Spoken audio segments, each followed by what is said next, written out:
So picture this, you just moved into your absolute dream home in Fresno. You're unpacking, you're excited, and then, boom. You open your very first utility bill and stare at a charge for over $1,000. Yep, it happens. It's actually a super common, totally stressful reality for a lot of folks new to the Central Valley.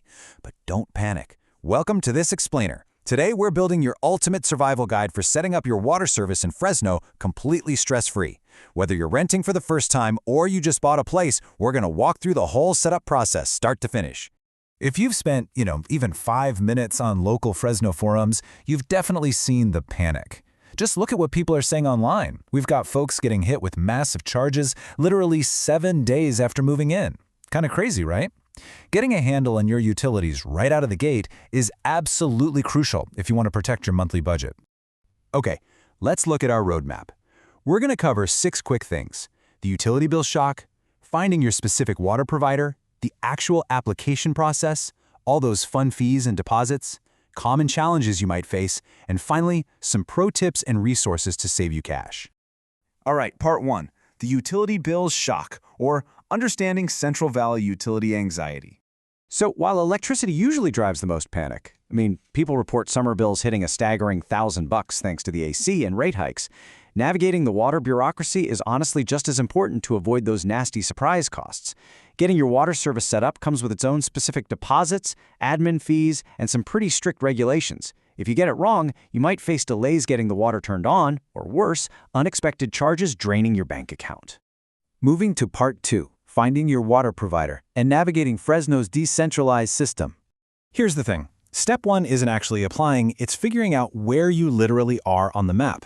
Fresno doesn't just have one giant water department for everyone. Depending on your address, you might be with the City of Fresno, Bachman Water Company down in the southeast, or Pinedale up north, and they all operate differently. For instance, if you're with Bachman, they bill you every 2 months, and you can't just hop on the city's website to set it up. You actually have to call them or visit their Belmont Avenue office in person. So always verify your exact territory before you start any paperwork. All right, part 3, the application process, your step-by-step guide. Once you know exactly whose territory you're in, it's time to actually apply. For this explainer, we're going to focus on the big one, the City of Fresno Department of Public Utilities. It boils down to 3 simple steps: verify your territory, gather your docs, and apply online or call. Doing it in this order reduces the headache and usually gets your water flowing within 48 hours. Pro tip here, applying through their web portal is way faster than waiting on hold on the phone. The only exception, if it's a true emergency and you literally have no running water, then definitely call customer service. Let's talk about those documents for a second. The city does not mess around. They will reject an incomplete application. You need to make sure your documents show the exact service address and valid dates. Have nice, clear PDFs ready to upload. Homeowners, you need your deed or final closing statement. Renters, grab your signed lease agreement. If your paperwork is blurry or the dates don't match up, you'll be sitting in your new place without water, and honestly, nobody wants to deal with that. Which brings us to part 4, fees, deposits, and billing. Let's demystify the financial architecture. Let's open up the black box of municipal billing. If you're a City of Fresno customer, brace yourself to see a $160 refundable security deposit slapped onto your very first monthly statement. Now, because they bill you in arrears, meaning after you've used the water, you might not even see this first bill for 30 to 60 days after move-in. So you really got to budget for this in advance because that $160 charge is definitely coming. Oh, and don't forget the extra $10 non-refundable account opening fee. It just covers the admin processing. But here is a little bit of good news. That hefty $160 deposit we just talked about, it actually might be waived if you have a clean prior payment history with the city. So if you're just moving across town and you've always paid your bills on time, you might get to skip it entirely. If you were to ever glance at the city's master fee schedule, it looks like a crazy maze of numbers.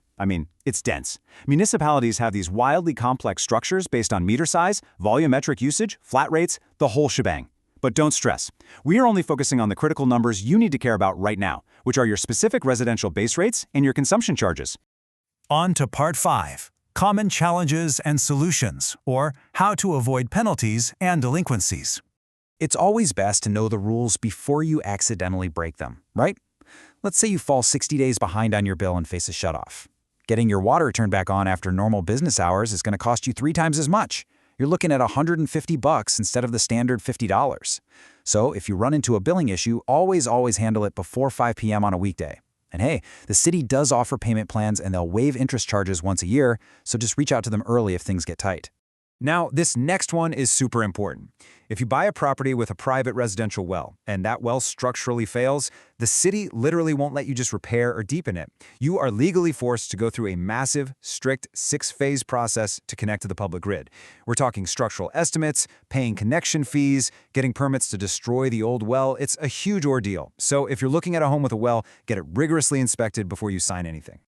Finally, Part 6, Pro Tips and Resources. Let's get into those cheat codes for lower bills. We've covered the scary stuff, so let's get to the good part.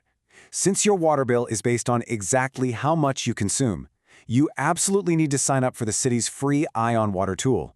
It is your best defense against surprise overage charges. It lets you track your real-time usage.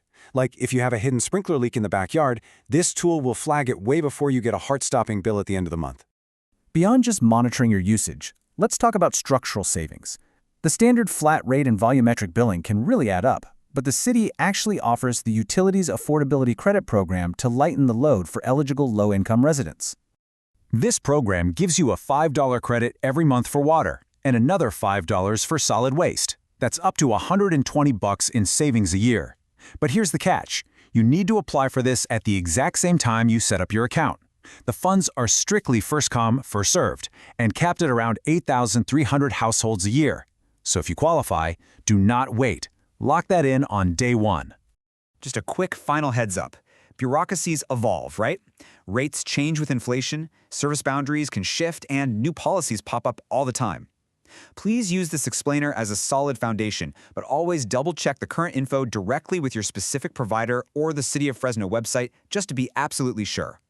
All right, you are officially armed with the steps, the costs, and the cheat codes to confidently get your water flowing in your new Fresno home without the dreaded bill shock. So my question to you is, what's your very first step going to be today? Tracking down your territory map or scanning those lease agreements? Thanks so much for hanging out with me for this explainer, and I'll catch you in the next one.